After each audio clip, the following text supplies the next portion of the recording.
श्री शिवाय नमस्तुभ्यम। प्रिय श्रोतागणों, भोलेनाथ और माता पार्वती की कृपा सभी भक्तों पर बनी रहे। आज हम श्रवण करेंगे श्रावण मास महात्म्य का 10वें दिन का अध्याय।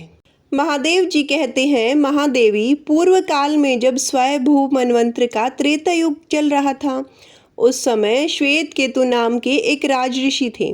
वे बड़े भारी तपस्वी थे। उन्होंने प्रभास क्षेत्र में आकर समुद्र के तट पर शिवलिंग की स्थापना करके महान तप प्रारंभ किया। तपस्या और नियम का पालन करते हुए उनके 14 वर्ष बीत गए। तब मैंने उन्हें दर्शन देकर कहा, सुव्रत, वर मांगो। श्वेत केतु बोले, प्रभु, मुझे अपनी अविचल भक्ति दीजिए और इस स्थान पर सदा सर्वदा के लिए निवास कीजिए। एवं अस्तु कहकर मैं वहां से अंतर ध्यान हो गया। कुछ काल के पश्चात राजा श्वेत केतु ने उस लिंग की आराधना करके महान अभयोदयुक्त स्थान प्राप्त किया। इसलिए उस शिवलिंग का नाम श्वेत केतेश्वर हो गया। तदंतर कलयुग आने पर पवन पुत्र भीमसेन अपने भाइयों के साथ तीर्थ यात्रा के प्रसंग से प्रभास क्षेत्र में आए। उन्होंने रात्रि में जागरण करके समुद्र के समीप श्वेत केतेश्वर लिंग का पूजन किया। तब से उसका नाम भीमेश्वर लिंग हुआ। श्वेत केतेश्वर लिंग का एक बार दर्शन मात्र कर लेने से अन्य जन्मों के किए हुए तथा इस जन्म के भी बहुत से पाप तत्काल नष्ट हो जाते हैं। भीमेश्वर से पूर्व और सोमनाथ से अग्निकोण में सरस्वती द्वारा स्थापित महाप्रभावशाली रवेश्वर लिंग है। मनुष्यों को चाहिए कि वह सरस्वती देवी तथा भैरवेश्वर लिंग का विधि पूर्वक पूजन करें। जो महानवमी को विधिवत स्नान करके सरस्वती देवी का पूजन करता है, वह वाणी जनित समस्त दोषों से मुक्त हो जाता है। जो अघोर मंत्र से दूध के द्वारा उस लिंग को नहलाकर उसकी पूजा करता है, वह यात्रा के उत्तम फल को प्राप्त करता है। वहां से चंडीश्वर देव के पास जाए। वह स्थान सोमनाथ के दक्षिण 7 धनुष की दूरी पर स्थित है। पूर्व काल में चंडी देवी ने भगवान दंडपाणि की स्थापना की थी। तत्पश्चात मेरे गण चंड ने उस लिंग की आराधना की और वहां बड़ी कठोर तपस्या की। इस कारण पृथ्वी पर वह चंडेश्वर लिंग के नाम से विख्यात हुआ। चंडेश्वर को दूध, दही, मधु, घृत तथा ईख के रस से स्नान कराएं और उनके श्री अंग से कुमकुम का लेप करें। फिर कपूर, खसखस, कस्तूरी मिलाकर सुगंधित चंदन लगाएं। तदंतर फूलों से उसका पूजन करें। इसके बाद धूप तथा अगरू निवेदन करके अपने वैभव के अनुसार वस्त्रों से पूजन करें। उत्तम नैवेद्य लगा के दीपमाला जला के रखें और ब्राह्मणों को यथाशक्ति दक्षिणा दें। ऐसा करने से पितृ कल्प पर्यंत तृप्त होते हैं। पार्वती, सोमनाथ से पश्चिम 7 धनुष की दूरी पर आदितेश्वर नामक शिवलिंग के समीप जाएं, जिसकी स्थापना साक्षात भगवान सूर्य ने की है और जो समस्त पापों का नाश करने वाले हैं। त्रेता युग में महात्मा समुद्र ने 10,000 वर्षों तक रत्नों द्वारा आदितेश्वर का पूजन किया था। इससे पृथ्वी पर इसका नाम रत्नेश्वर प्रसिद्ध हुआ। रत्नेश्वर को पंच अमृत से नहलाकर पंच रत्नों द्वारा उनकी पूजा की जाती है। इसके बाद भांति भांति के उपचारों से विधि पूर्वक उनकी अर्चना करनी चाहिए। ऐसा करने पर मनुष्य मेरु पर्वत के दान का फल प्राप्त करता है। उसे सब तीर्थों के सेवन का फल मिल जाता है और वह अपने पितृकुल और मातृकुल दोनों का उद्धार कर देता है। रत्नेश्वर का दर्शन करके मनुष्य अपने सब पाप धो डालता है। जो विधि पूर्वक रत्नेश्वर लिंग की पूजा करके शतरुद्रिका का जाप करता है, वह फिर इस संसार में जन्म नहीं लेता। महादेवी, वहां से परम उत्तम अंगेश्वर के समीप जाएं, जिसकी स्थापना भूमिपुत्र मंगल ने की है। वह स्थान सोमनाथ से ईशान कोण में है। पूर्व काल में मंगल ने प्रभास क्षेत्र में आकर बाल्यावस्था में ही तपस्या द्वारा मेरी आराधना की तथा मैंने संतुष्ट होकर उन्हें वर मांगने के लिए कहा। मंगल बोले, सर्वेश्वर, मुझे ग्रह का पद प्रदान कीजिए। मैंने तथास्तु कहकर मंगल को यह बताया कि जो मनुष्य वहां आकर भक्ति पूर्वक तुम्हारी पूजा करेगा, उसे कभी तुम्हारे द्वारा दी गई पीड़ा नहीं भोगनी पड़ेगी। ऐसा कहकर मैं वहीं अंतर्ध्यान हो गया। मंगल देव ग्रहों के मध्य में विमान पर विराजमान थे। अंगारेश्वर से उत्तर दिशा में महाप्रभावशाली बुद्धेश्वर विद्यमान है। उनका स्थान वहां से अधिक दूर नहीं, 2 ही धनुष के अंतर पर है। वे दर्शन मात्र से ही सब पाप हर लेते हैं। देवेश्वरी, बुद्ध ने पूर्व काल में वहां बड़ी भारी तपस्या की और निर्मल शिवलिंग स्थापित किया। इससे संतुष्ट होकर मैंने बुद्ध को ग्रह तत्व प्रदान किया। बुधवार और अष्टमी के योग से बुद्ध द्वारा स्थापित शिवलिंग को विधिवत पूजा करके मनुष्य राजसूय यज्ञ का फल प्राप्त करता है। बुद्धेश्वर के प्रसाद से उसके कुल में दुख दुर्भाग्य प्रवेश नहीं करते। उमा, मंदिर के पूर्व भाग में सिद्धेश्वर से आग्नेय कोण में बृहस्पति द्वारा स्थापित महालिंग है। बृहस्पति जी ने भक्ति भाव से उसकी आराधना करके मुझ देवेश्वर शिव को संतुष्ट किया। इससे उन्होंने संपूर्ण मनोवांछित फल प्राप्त कर लिए। मुझसे ज्ञान पाकर वे देवताओं के पूजनीय गुरु हो गए और ग्रह के पद पर प्रतिष्ठित होकर इस समय स्वर्गलोक में आनंद भोगते हैं। बृहस्पतिश्वर का भक्ति भाव से दर्शन करके मनुष्य कभी दुर्गति में नहीं पड़ता। उसे बृहस्पति की ओर से पीड़ा प्राप्त नहीं होती। शुक्ल पक्ष की चतुर्दशी तथा गुरुवार के योग में पंचोपचार से विधि पूर्वक लिंग की पूजा करके मानव परम पद को प्राप्त कर लेता है। तदंतर विभूतिश्वर से पश्चिम थोड़ी ही दूरी पर शुक्राचार्य के द्वारा स्थापित शिवलिंग है, जहाँ शुक्र ने शुक्रेश्वर शिव के प्रभाव से मृत संजीवनी विद्या प्राप्त की थी। जो मनुष्य स्थिरचित होकर उस शिवलिंग की आराधना करता है और 1,00,000 मृत्युंजय मंत्र को जपता है, वह अपने सभी मनोरथों को प्राप्त कर लेता है। शुक्रेश्वर का दर्शन और स्पर्श करके मनुष्य जन्म से लेकर मृत्यु तक के सभी पातकों से मुक्त हो जाता है। सुगंधित पुष्पों द्वारा उनकी पूजा करने से शुक्र की पीड़ा नहीं प्राप्त होती। बुद्धेश्वर से पश्चिम और अजा देवी से अग्निकोण में समीप ही 5 धनुष की दूरी पर शनैश्चर का स्थान है। छायानंदन शनैश्चर ने अत्यंत कठिन तपस्या करके उस लिंग में मुझ अनादि अनंत शिव को उतारा है। उन्होंने भक्ति तथा मेरे प्रसाद से ग्रह का पद प्राप्त किया है। शनैश्चर के दिन शमी के पत्तों से शनैश्चरेश्वर का पूजन करके तिल, उड़द, गुड़ और भात से ब्राह्मण को तृप्त करें। उसे काले रंग का बैल दान करें। तत्पश्चात सब प्रकार की पीड़ाओं का निवारण करने के लिए अनेक स्त्रोतों द्वारा शनैश्चरेश्वर देव की स्तुति करनी चाहिए। जो मनुष्य प्रतिदिन भक्ति भाव से शनैश्चरेश्वर का स्मरण करता है, उसके ऊपर सूर्य नंदन शनैश्चर प्रसन्न होते हैं। शनैश्चरेश्वर से वायुव्य कोण में राहु द्वारा स्थापित शिवलिंग है, जहाँ विप्रचित के पुत्र राहु ने 1 सहस्त्र वर्ष तक तपस्या की है। जो उनके द्वारा स्थापित शिव का भक्ति पूर्वक पूजन और दर्शन करता है, उसका पाप नष्ट हो जाता है। राहुएश्वर से उत्तर और अंगारेश्वर से दक्षिण 1 ही धनुष के अंतर पर महाप्रकाश में केतुलिंग है। वह सब पापों का नाश करने वाला है। केतु ने मुझ शिव के प्रति भक्ति भाव रखकर देवताओं के मान से 100 वर्षों तक वहां उग्र तपस्या की। इससे संतुष्ट होकर मैंने उसे ग्रह तत्व प्रदान किया। भयंकर ग्रह पीड़ा होने पर पुष्प, गंध, धूप तथा भांति भांति के शुभ नैवेद्यों द्वारा केतेश्वर की पूजा करके उन्हें प्रसन्न करना चाहिए। इससे सब पीड़ा शांत हो जाती है। जो उपरोक्त 14 देवस्थानों को भक्ति भाव से जानता है, वह क्षेत्र के फल का भागी होता है। महादेव जी कहते हैं, सोमेश्वर से ईशान कोण में वरारोहा देवी के पूर्व भाग में परम उत्तम सर्वेश्वर देव विराजमान है।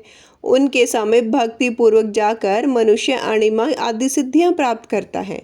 सर्वेश्वर की स्थापना सिद्धों ने की है। जो मानव भक्ति पूर्वक उनका दर्शन करता है, वह सब पातकों से मुक्त हो सिद्ध लोक में जाता है। काम, क्रोध, भय, लोभ, राग, ईर्ष्या, आलस्य, निद्रा, मोह, अहंकार ये सिद्धियों में विघ्न डालने वाले दोष हैं। सिद्धेश्वर के पूजन से इन सब दोषों का नाश हो जाता है। यह जानकर प्रयत्न पूर्वक वहाँ की यात्रा करें। सिद्धेश्वर के पूर्व भाग में थोड़ी ही दूरी पर कपिलेश्वर लिंग प्रतिष्ठित है, जिसके दर्शन मात्र से सब पातकों का नाश हो जाता है। प्राचीन काल में कपिल नाम के प्रसिद्ध एक राजऋषि हुए थे। उन्होंने वहाँ बड़ी भारी तपस्या करके उत्तम सिद्धि प्राप्त की और शिवलिंग की स्थापना करके मेरी समीपता पाई है। उस लिंग में मैं सब लोगों के हित के लिए वहाँ सदा निवास करता हूँ। जो शुक्ल पक्ष की चतुर्दशी तिथि में 7 बार सोमेश कपिलेश्वर का दर्शन करता है वह गोदान का फल प्राप्त करता है। जो वहाँ तिलमयी धेनु दान करता है वह एक एक तिल की संख्या के बराबर युगों तक स्वर्ग लोक में निवास करता है। दंडपाणेश्वर के निकट ही गंधेश्वर नाम से प्रसिद्ध उत्तम शिवलिंग है। गंधर्व राज धनवाहन ने वहाँ कठोर तपस्या करके उस शिवलिंग को स्थापित किया है। उसकी पुत्री गंधर्व सेना ने भी वहाँ शिवलिंग की स्थापना की है। जो मनुष्य पवित्र होकर यत्न पूर्वक गंधेश्वर का पूजन और दर्शन करता है वह गंधर्व लोक में जाता है। जो उत्तरायण आने पर अग्नि तीर्थ में स्नान करके गंधर्व पूजित शिवलिंग का पूजन करता है वह मोक्ष को प्राप्त होता है। इस महात्म्य का श्रवण और अभिनंदन करके भी मनुष्य महान भय से मुक्त हो जाता है। गंधेश्वर के पूर्व भाग में गौरी जी के समीप विमलेश्वर नामक लिंग प्रतिष्ठित है। जिसका शरीर क्षय रोग से आक्रांत है वह भक्ति पूर्वक विमलेश्वर का दर्शन करके सब दुखों का अंत कर देता है और निर्मल पद को प्राप्त होता है। वही रोगग्रस्त गंधर्व सेना रोग से मुक्त हो विमल स्वरूप को प्राप्त हुई थी, इसलिए पृथ्वी पर वह लिंग विमलेश्वर नाम से प्रसिद्ध हुआ। ब्रह्मा जी के स्थान से नैऋत्य कोण में 16 धनुष की दूरी पर दंडेश्वर लिंग है।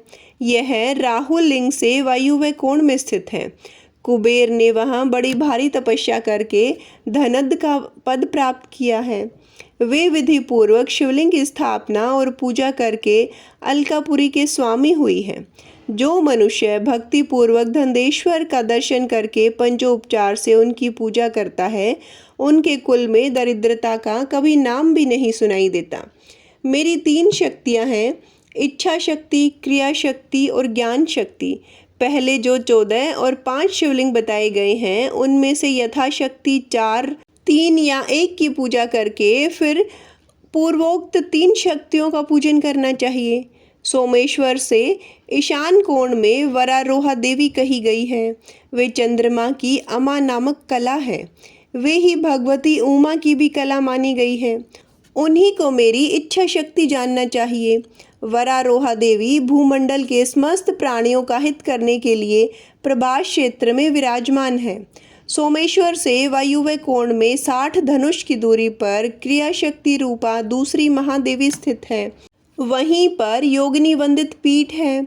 उसी स्थान पर पाताल को जाने वाला एक बहुत बड़ा विवर है। पहले उन महादेवी का नाम भैरवी था। फिर वह वैवस्वत मनवंत्र के 28वें चतुर्युग में राजा अजापाल के द्वारा आराधित होने पर वे अजापालेश्वरिक नाम से विख्यात हुई हैं। जो मनुष्य लौकिक सुख भोग की इच्छा रखता है उसे गंध, धूप, अलंकार, वस्त्र तथा अन्य उपचारों द्वारा उन महादेवी का पूजन करना चाहिए। प्रभास क्षेत्र के मध्य भाग में दरिद्रता का विनाश करने वाली तीसरी अजा देवी है, जिन्हें ज्ञान शक्ति माना गया है। उनका स्थान राहेश्वर से दक्षिण भाग में है। अघासुर के साथ जब मेरा भयंकर युद्ध चल रहा था उस समय मेरे क्रोध से अजा नाम की देवी प्रकट हुई। उनके साथ करोड़ों देवियां और थी। वे सिंह पर सवार थी। उनका रूप बड़ा सुंदर था। उन्होंने ढाल और तलवार लेकर बड़े बड़े दैत्यों का संहार किया। उनके भय से बहुत से दैत्य समुद्र की ओर भागे। देवी सिंह वाहनी और उनके गणों ने उनका सबका पीछा किया और वे दैत्य इधर उधर भागते हुए महासागर के समीप प्रभास क्षेत्र में आ पहुँचे। वहाँ कुछ तो मार डाले गए और कुछ पाताल में समा गए। सब दैत्यों को मारा गया देख तथा इस क्षेत्र को परम पवित्र जानकर सिंह वाहिनी देवी यही सोमेश्वर के ईशान कोण में और गौरीश्वर के उत्तर दिशा में स्थित हुई। जो स्त्री या पुरुष वहाँ उनका दर्शन करते हैं वे 7 जन्मों तक पूर्णतः सौभाग्यशाली होते हैं। जो मानव वहाँ गीत, वाद्य, नृत्य करता है उनके वंश में देवी के प्रसाद से कोई दुर्भाग्यवान नहीं होता। जो स्त्री वहाँ लाल रंग की बत्ती से युक्त दीपक को घी से जलाकर देवी को अर्पण करती है उस बत्ती में जितने सूत होते हैं उतने जन्मों तक वह सौभाग्य प्राप्त करती है। जो तृतीया को इस महात्म्य का पाठ करता है अथवा जो भक्तिपूर्वक इसे सुनता है वह संपूर्ण मनोरथों को प्राप्त कर लेता है। प्रभास क्षेत्र में 3 दूती शक्तियां हैं। पहली का नाम है मंगला देवी, दूसरी को विशालाक्षी देवी कहते हैं और तीसरी चत्वर देवी के नाम से प्रसिद्ध है। प्रभास क्षेत्र की यात्रा का पूरा फल चाहने वाले मनुष्य को क्रमशः इन तीनों शक्तियों का पूजन करना चाहिए। मंगला देवी ब्रह्मा जी की शक्ति कही गई है, विशालाक्षी विष्णु की शक्ति मानी गई है तथा चत्वर प्रिया देवी मेरी शक्ति है। पहले मंगला देवी की पूजा करनी चाहिए। वे अजा देवी के उत्तर भाग में निवास करती हैं। राहीश्वर के दक्षिण भाग में थोड़ी ही दूरी पर उनका स्थान है।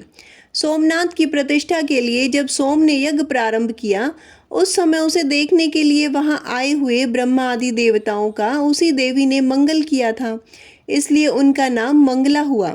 जो नारी तृतीया को मंगला देवी की पूजा करेगी उसके अमंगल और दुख पूर्णतः नष्ट हो जाएंगे। भगवान दैत्य सूदन से पूर्व भाग में वैष्णवी क्षेत्र दूती महादेवी विशालाक्षी है। योगेश्वरी से ईशान कोण में 100 धनुष की दूरी पर उनका स्थान है। जो लोग महान दुर्भाग्य की आग में जल रहे हैं उनका दाह शांत करने के लिए विशालाक्षी देवी औषधि के समान है। चक्षु मनवंत्र में जब सब दैत्य भगवान विष्णु की मार खाकर दक्षिण दिशा में भाग गए थे उस समय उनको मारना दुष्कर जानकर भगवान विष्णु ने अत्यंत प्रभावशालिनी भैरवी शक्ति महामाया का स्मरण किया। उनके स्मरण करते ही अत्यंत प्रकाशमयी महामाया वहां आ गई। भगवान विष्णु के दर्शन से उनके नेत्र आनंद से खिल उठे। उससे बड़ी बड़ी आंखें करके भगवान को देखा, इससे उनका नाम विशालाक्षी हुआ। इस कल्प में उसे ललितोमा कहते हैं। जो माघ मास में तृतीया तिथि को विधि पूर्वक उनका पूजन करता है उनके वंश में कोई भी संतानहीन नहीं होता। जो मानव भक्ति भाव से उनका दर्शन करता है वह दीर्घ काल तक निरोग, सुखी और सौभाग्यशाली होता है। ललिता से उत्तर दिशा में 10 धनुष की दूरी पर तीसरी शक्ति चत्वर प्रिया का निवास है। मेरी प्रेरणा से वह इस क्षेत्र की रक्षा में संलग्न रहती है। चबूतरों, चौराहों, पुराने घरों, बगीचों तथा महलों की अटारियों पर एवं मार्ग में वह रास्ता जो घूमती रहती है। जो स्त्री अथवा पुरुष महानवमी के दिन नाना प्रकार के उपहारों और फूलों से उन कल्याणमयी देवी की विधि पूर्वक पूजा करता है उनके ऊपर प्रसन्न हो वह संपूर्ण लोक प्रदान करती है। यात्रा के उत्तम फल की इच्छा रखने वाले पुरुषों को वहां भोजन देना चाहिए। प्रिय श्रोतागणों, आज का अध्याय यही समाप्त होता है। धन्यवाद।